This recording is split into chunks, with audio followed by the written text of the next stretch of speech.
Kenya, there's pool, river of blood in these countries. The amount of lives they want to take this year, blood is moving like a flood. And this prayer is for children. Because you're running a nation the wrong way. Me, I will never, at the words I'm saying, I mean my words. You know, I'm one of those people that doesn't speak before I think. I'm hearing myself as I'm speaking. I'm hearing. You have made these young people to do what they are doing. And then a whole policeman comes and says, I wish you would have seen the way he looks in his face. We don't know who's abducting them. I don't understand. How can a whole police come and say they don't know who's abducting people? And then a leader of a nation comes and says tutakomesha. Sasa unakomesha nini na ifa ujui? Me, I don't know. You know, and then I saw a preacher of the gospel come out, a great preacher, come out and condemn it. Then a few days later, they came and said, we don't have a problem. We have a problem. John CW has a problem because we voted for this regime. What a shame. I'm not saying the young people did not do wrong, but take them, present them before a court. At least arrest them for 10 years. Watch out to say mangendio wale. Are you a parent? I'm a parent. Do you know what it means not to see your children? That you don't know where your child is. Welcome back, ladies and gentlemen, and thank you very much, guys, for your greatest support. Now, fellow Kenyans, it's a very, very, very funny, not very funny, but it's a very busy night where Spain is playing against Portugal.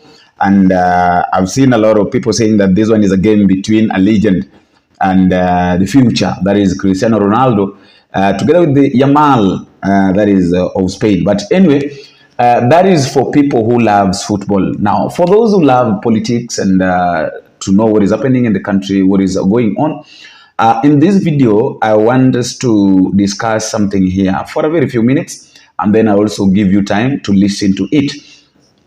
There is a prophecy that was given by one of the pastors, one of the prophets.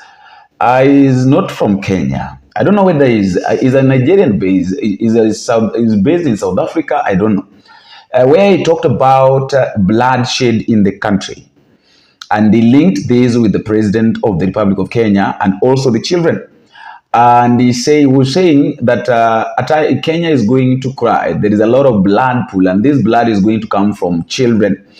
Children are going to die, some are going to go missing, which happened.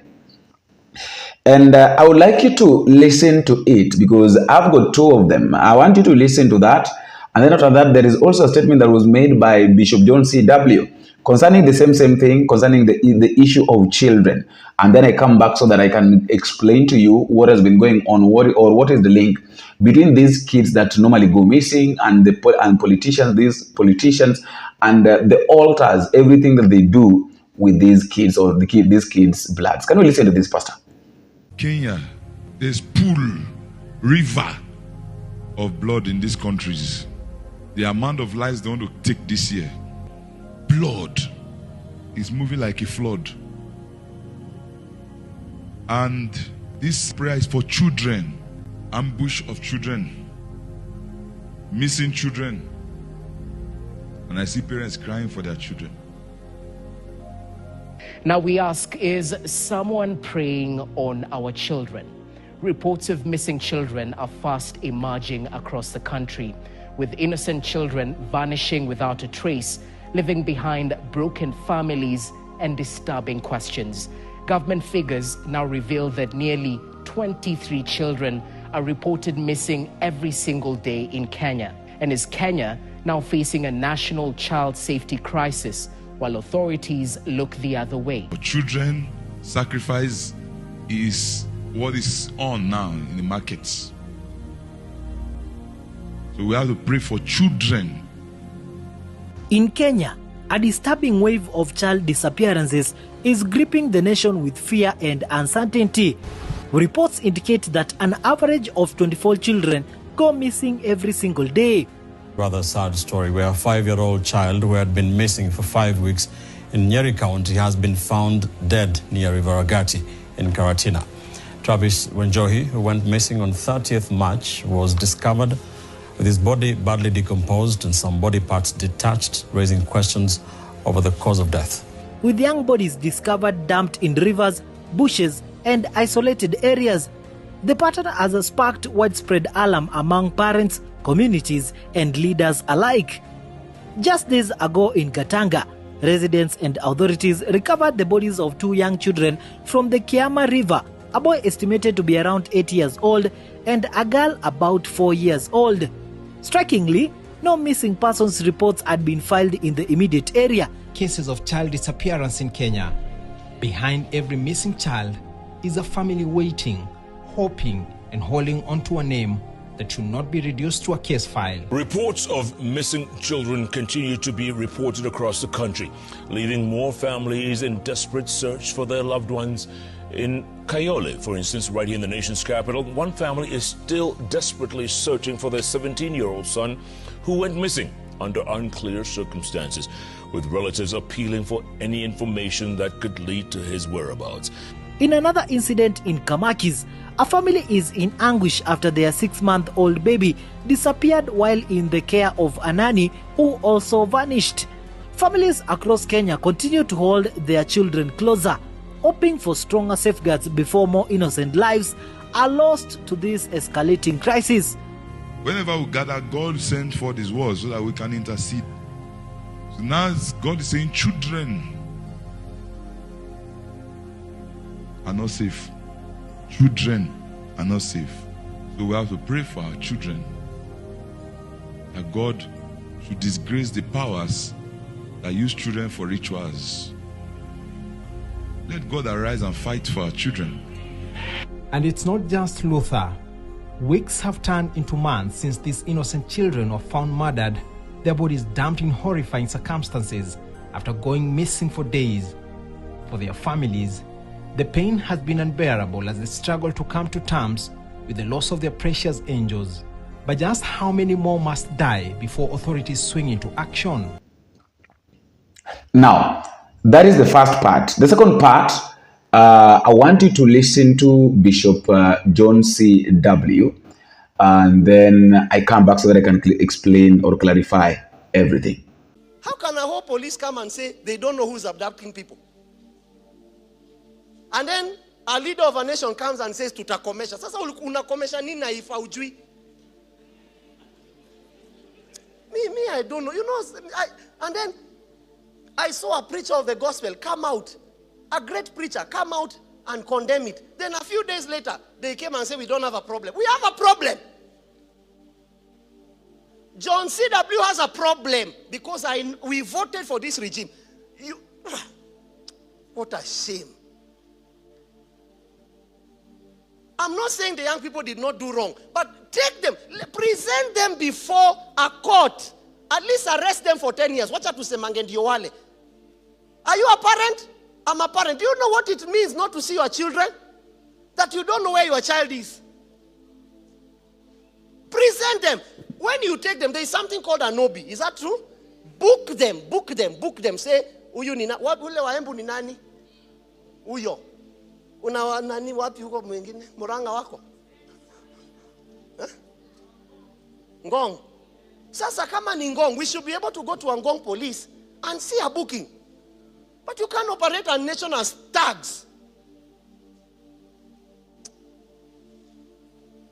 And when we tell you pastors, don't go. Now look what happened. You went. A few days later. Me, I'm wondering, when you went, couldn't you ask, where are the people you abducted? Me, that's the question. No man, isn't it? Me, I would die there. You know, Guide. Oh. I saw someone say, oh, Mr. We are praying for you. We are not praying for you. Tell us where these people are. Let's start there. Let's stop playing with the people. Tutakomesha. It's not about kukomesha. Reproduce the people. Unakomesha, and then some opposition leader comes there joyriding on everything. Ati nimeambia huyu nani awache hiyo. Unaweza unatuambia tufanye? he says that hiyo mambo imeisha. Why don't you say, I told him to produce? Start there. Produce the people that are abducted. First. Second, stop it. But you can't tell us, stop it. What about the people that have not been produced? Ningojeni. I speak in parables to the wise. Nakuja. You wait, we are coming. Some of you should be arrested. You take a nation into obvious routes. And then now you young people are and other fools that I see rising up.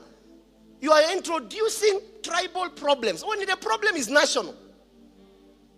Ati weni Mukikuyu, weni Mujaluo. Who cares? Well, did I want to be born a Kikuyu? Did you want to be born a Jaluo? It's behaving like that that's a problem. It's not being born. You can't castigate people because they are born in a certain place.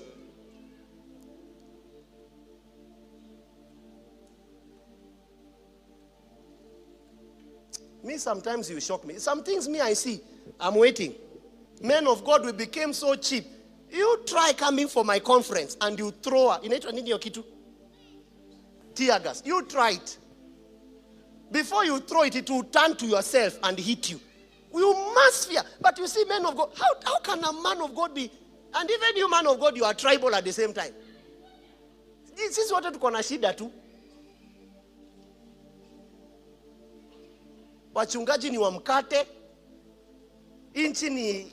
Why are we doing this?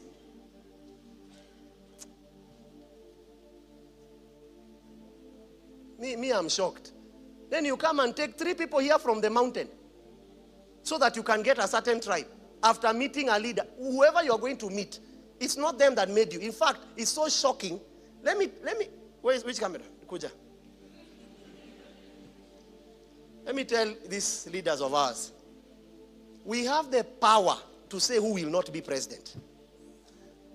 None of you that is trying to position yourself, including the mountains and the where, none of you Jesus records. None of you knows. Hakuna mtu Yesu amemjua hapo. Stop cheating yourself. King pin of the king. Kuna hizo vitu. Me, I'm telling Kenya, forget the tribe that is in power. Look for service. Are you hearing me, Kenya? Hata nimefika aje huku kwa muti. Kenya is a beautiful nation. Every day you wake up, your brain gets tired. Shame on leaders that allow 20 hours are going to picket. Why? Ni nini huyo mtoto amekosa? Because you're running a nation the wrong way. Me, I will never, at the words I'm saying, I mean my words. You know, I'm one of those people that doesn't speak before I think. I'm hearing myself as I'm speaking. I'm hearing.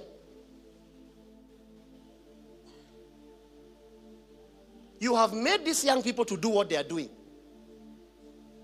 And then a whole policeman comes and says, I wish you would have seen the way he looks in his face. We don't know who's abducting them. I don't understand. Let's now have this discussion, fellow Kenyans.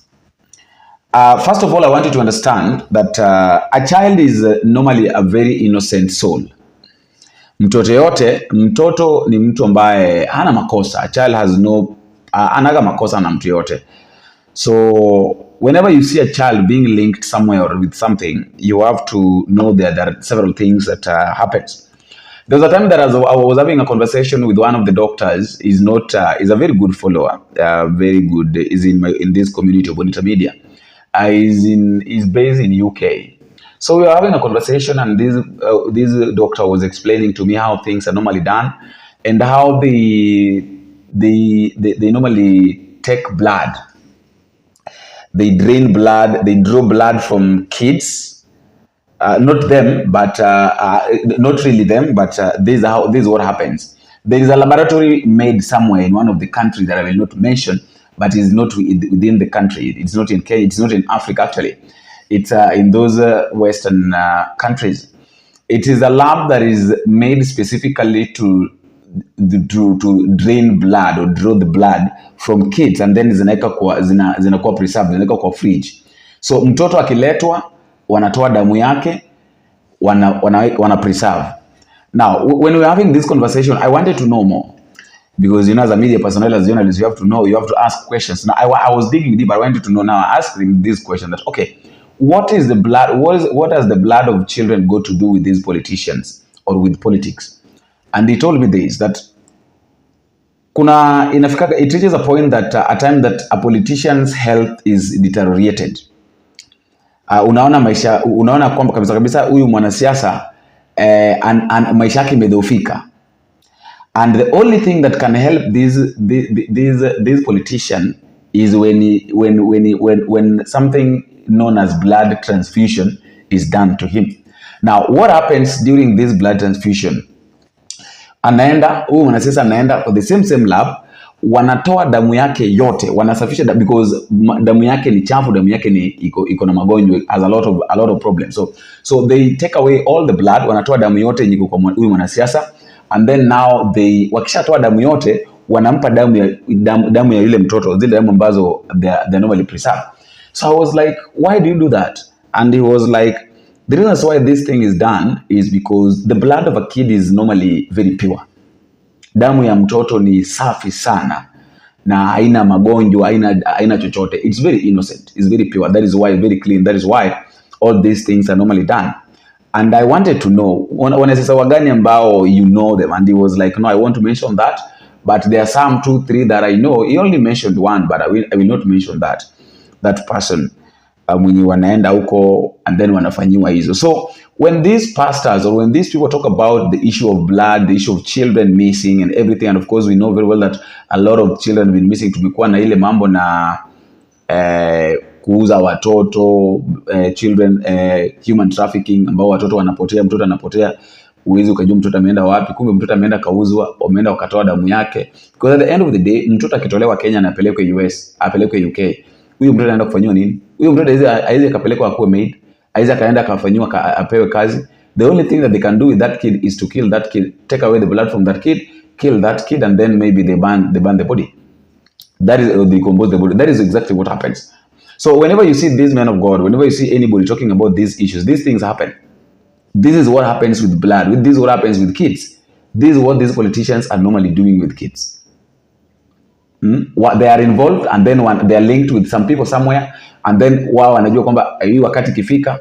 I've ever wondered why these politicians wanapenda kuenda nje ya nchi sana. Mara ameenda sikisiri, mara aonekani ako US wiki moja, mara wiki mbili, mara mwezi moja. What do they go to there? Unataka kuniambia kwamba wanakuwa na maofisi huko ambao wanaenda kunini? It is not like Dubai, because Dubai ndio pia wanakuwa the issue of gold. Wako na mabanku, wanaiba pesa Kenya, alafu wanaenda wana deposit kwa bank zao, wanaenda kufanya nazo biashara zao huko. Those are things that happen. But now I want you to tell me what you think. What do you think can be done? Because at the end of the day, there must be a solution. We must always find solutions to this problem. My long-time solution is normally this. Let us find a way of electing the right people. Because if you elect the right people, all these things that happen, all these things that we are seeing, all these things that we witness will not witness again. Can I know what you think at the comment section of Kenya's People? But don't forget to also tell me what you think, or don't forget to tell me where you're watching this video from.